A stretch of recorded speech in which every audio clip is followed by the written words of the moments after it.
Car మేఘాలు కమ్ముకుంటున్నాయి. కుండపోత వర్షాలు ఖాయమనే ఆశలు చూపిస్తున్నాయి. కట్ చేస్తే చిన్న చినుకుకే మేఘాల జాడ లేకుండా పోతోంది. చాలా ప్రాంతాల్లో సరైన వర్షం కురవలేదు. ఇప్పటికీ జడలు విప్పిన ఎల్నినో రక్కసి వరుణుడి జాడ లేకుండా చేస్తోంది. ఇప్పటికే సూపర్ ఎల్నినో పరిస్థితులు ఉండగా రాబోయే రోజుల్లో మరింత నరకం ఖాయమంటున్నారు సైంటిస్టులు. చలికాలం మంటలు పుట్టబోతున్నాయని హెచ్చరిస్తున్నారు. ఎల్నినో కథ ఇప్పుడే మొదలైంది. అసలు బీభత్సం ఇకపై ఉంటుందని అంటున్నారు. ఇంతకీ ఏం జరగబోతోంది? ఎల్నినో ఎఫెక్ట్ ఎలా ఉండబోతోంది? రాబోయే రోజుల్లో నరకం పరిచయం కాబోతోందా?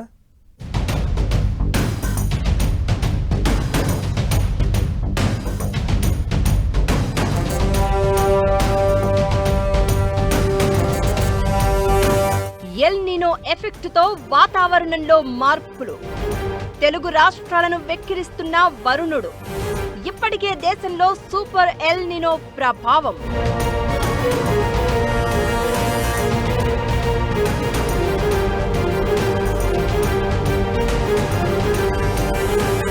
ఇది శాంపిలేనా? అసలు ప్రమాదం ముందుందా? చలికాలం కూడా మంటలు పుట్టబోతున్నాయా?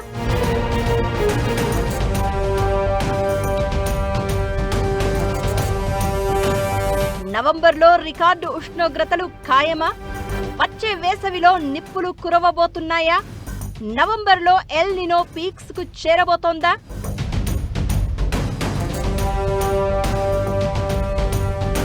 కొన్ని చోట్ల కుండపోత, మరోవైపు జాడే లేదు.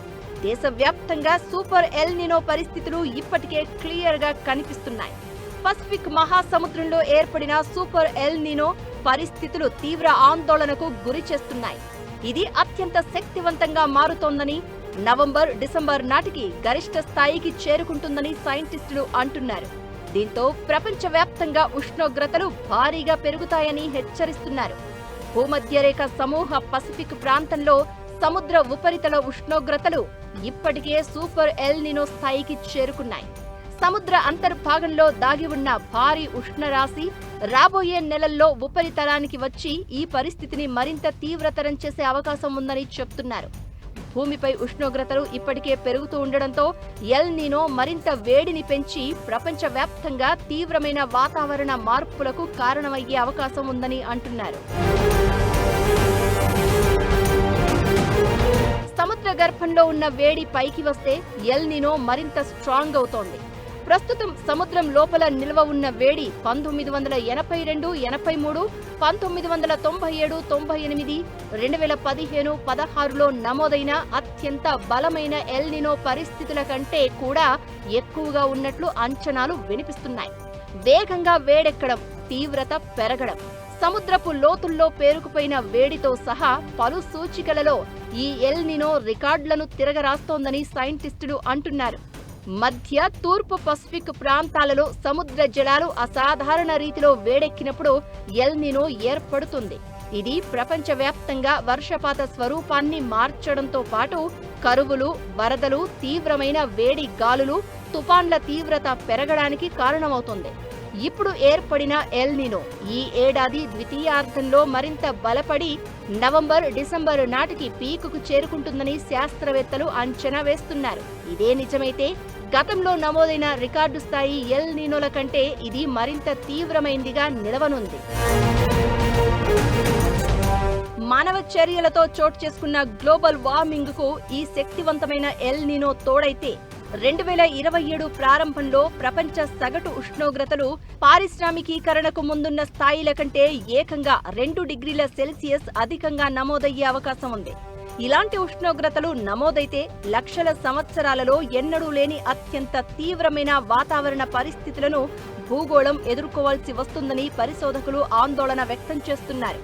రాబోయే 12 నుంచి 18 నెలల కాలంలో ప్రపంచవ్యాప్తంగా తీవ్రమైన వేడి గాలులు, రుతుపవనాల గమనంలో మార్పులు, కరువులు, భారీ వరదల ముప్పు పెరిగే అవకాశం ఉందని సైంటిస్టులు అంచనా వేస్తున్నారు. ప్రాంతీయంగా దీని ప్రభావం ఏ స్థాయిలో ఉంటుందనేది ఖచ్చితంగా చెప్పలేకపోయినా పసిఫిక్ అంతర్భాగంలో వేడి పెరగడంతో రాబోయే నెలల్లో వాతావరణంలో తీవ్రమైన పరిస్థితులు తప్పవని సైంటిస్టులు చెప్తున్నారు. ఇకటు 2026 నైరుతి రుతుపవనాలపై ఆందోళనకర అంచనాలు వినిపిస్తున్నాయి. దేశవ్యాప్తంగా వర్షపాతం దీర్ఘకాల సగటులో కేవలం 85% మాత్రమే నమోదవుతుందని, దీంతో కరువు ముప్పు 70% పెరిగిందని స్కైమెట్ సంస్థ స్పష్టం చేసింది. ఏప్రిల్లో 94% వర్షపాతం ఉంటుందని అంచనా వేసిన సంస్థ తాజా పరిస్థితులతో తన అంచనాలను భారీగా తగ్గించింది. ఎల్ నీనోనే దీనికి కారణం. జూన్ 1 నుంచి ఆగస్టు మధ్య వరకు దేశంలో వర్షపాతం ఇప్పటికే 13% లోటుతో ఉంది. దక్షిణ ద్వీపకల్పంలో 21% లోటు నమోదవగా ఉత్తరాంధ్ర, రాయలసీమ ప్రాంతాలలోనూ వర్షపాతం తక్కువగా ఉన్నట్లు గణాంకాలు చెప్తున్నాయి. తూర్పు ఈశాన్య రాష్ట్రాల్లో ఈ లోటు ఏకంగా 27%గా ఉంది. ఇకటు భారత వాతావరణ శాఖ కూడా రుతుపవనాల రెండో అర్ధభాగంలో వర్షాలు సాధారణం కంటే తక్కువగానే ఉంటాయని అంచనా వేసింది. వాతావరణంపైనే కాదు, జనాల బతుకుల మీద, జీవితాల మీద ప్రభావం చూపిస్తుంది ఎల్ నీనో. పెరగబోతున్న ధరలు, ఖాళీ అవ్వబోతున్న జేబులు, ఇలానే ఉండబోతున్నాయి రాబోయే రోజులు. మరో ఏడాది వరకు ఎల్ నీనో ప్రభావం కొనసాగితే పరిస్థితి ఏంటి? ఆర్థిక వ్యవస్థను ఈ రక్కసి ఎలా అతలాకుతలం చేసే ఛాన్స్ ఉంది? వినిపిస్తున్న హెచ్చరికలు ఏంటి?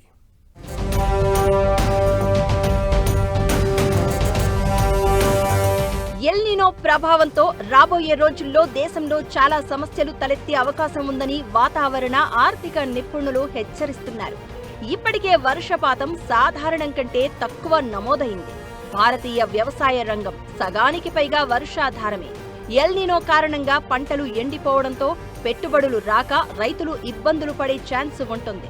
గ్రామీణ ఆర్థిక వ్యవస్థ కుదేలయ్యే ప్రమాదం వెంటాడుతోంది. వర్షాలు లేకపోతే డ్యాంలు, రిజర్వాయర్లు, నదులలో నీటి మట్టాలు అడుగంటే ప్రమాదం ఉంటుంది. తాగు, సాగునీటికి ఇబ్బందులు ఏర్పడతాయి. రిజర్వాయర్లలో నీరు లేకపోతే జల విద్యుత్ ఉత్పత్తి ఆగిపోతుంది. విద్యుత్ కోతలు పెరిగే ఛాన్స్ ఉంటుంది. వ్యవసాయ దిగుబడులు తగ్గడంతో ఆహార ధాన్యాలు, నూనెలు, కూరగాయలు, నిత్యావసర వస్తువుల ధరలు ఆకాశాన్ని అంటుతాయి. ఆహార ద్రవ్యోల్బణం పెరగడానికి ఇది కారణమయ్యే ఛాన్స్ ఉంటుందనే భయాలు కనిపిస్తున్నాయి. ప్రస్తుతం రుతుపవనాలు బలహీనంగా, అస్తవ్యస్తంగా ఉన్నాయి. సెప్టెంబర్ తర్వాత నుంచి ఈ ప్రభావం స్పష్టంగా కనిపించే ఛాన్స్ ఉంది. తక్కువ వర్షపాతం కారణంగా భూమిలో తేమ, రిజర్వాయర్లలో నిల్వలు, భూగర్భ జలాల రీఛార్జ్ తగ్గిపోయే ఛాన్స్ ఉంటుంది. ఈ పరిస్థితులు రబీ పంట, తాగునీటి సరఫరా, జల విద్యుత్ ఉత్పత్తిపై ప్రభావం చూపుతాయి. అటు విద్యుత్ డిమాండ్ గణనీయంగా పెరిగే ఛాన్స్ ఉంటుంది. ఇక ఈ ఏడాది చివరికి ఎల్ నీనో బలమైన దశకు చేరుతుంది. దీని ప్రభావం ప్రపంచ ఉష్ణోగ్రతలపై ఉంటుంది. ఎల్ నీనో ప్రభావం ఇప్పట్లో వదిలేలా కనిపించడం లేదు. 2027 వర్షాకాలం వరకు ఇది కొనసాగడం ఖాయంగా కనిపిస్తోంది. ఇప్పటికే రుతుపవనాల మీద ఎల్ నీనో ప్రభావం చూపిస్తూ ఉండగా వచ్చే వేసవి వరకు ఎల్ నీనో విస్తరించడం నెక్స్ట్ సీజన్కు ఏమాత్రం మంచిది కాదనే అభిప్రాయాలు వినిపిస్తున్నాయి. ఇదే ఇప్పుడు జనాల్లో మరిన్ని భయాలు క్రియేట్ చేస్తున్నాయి. మార్పు రాబోతోంది వాతావరణంలోనే కాదు, ప్రతి ఒక్కరి జీవితాల్లో అనేది క్లియర్గా అర్థమవుతోంది. అయితే రాబోయే 2 నెలల్లో మాన్సూన్ పరిస్థితులు ఎలా మారుతాయన్న దానిమీదే ప్రతి ఒక్కరి భవిష్యత్ ఖర్చులు ఆధారపడి ఉంటాయి అనడంలో ఎలాంటి అనుమానం లేదు. ఇక ఎల్ నీనో మిగిల్చే పరిణామాలను దృష్టిలో పెట్టుకుని భవిష్యత్తులో దాని తీవ్రతను తగ్గించే మార్గాలపై సైంటిస్టులు పరిశోధనలు చేస్తున్నారు. అవన్నీ ప్రస్తుతానికి ప్రయోగాత్మక దశలోనే ఉన్నాయి.